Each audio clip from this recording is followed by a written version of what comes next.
Moi boas noites. Son as imaxes desta mesma tarde de algúns do grupo de cans de rescate de Protección Civil da Estrada adestrando en Reboredo, na zona de Arcaieque. Entre outras cousas, a Estrada, nos días, será o centro precisamente das probas de homologación para cans de rescate de toda España.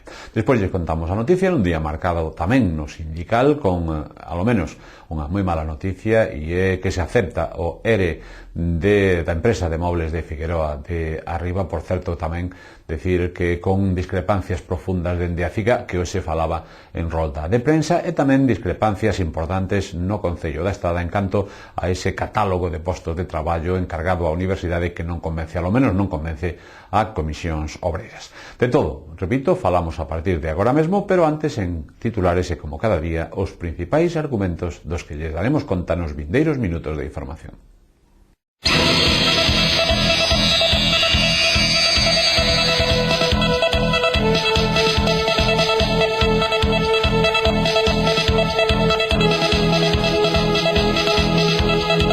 Moi grande porque requiere de moita colaboración, sobre todo dos voluntarios de Protección Civil, porque necesitamos vítimas, como ti ben dís.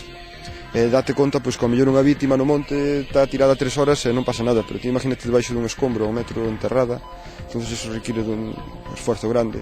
Hai que quitar a vítima 1 hora enterrada, ten que quitarse, volver a meter outra. Problemas financeiros de 4 amigos que se meteron en problemas empresariais por unha mala xestión e a maiores por unha presión insoportable por parte dos traballadores, que hai que recordar que fai uns meses había 7 traballadores máis que por presións por parte da patronal acabaron asinando conforme cobraron unha indemnización que nunca chegaron a cobrar.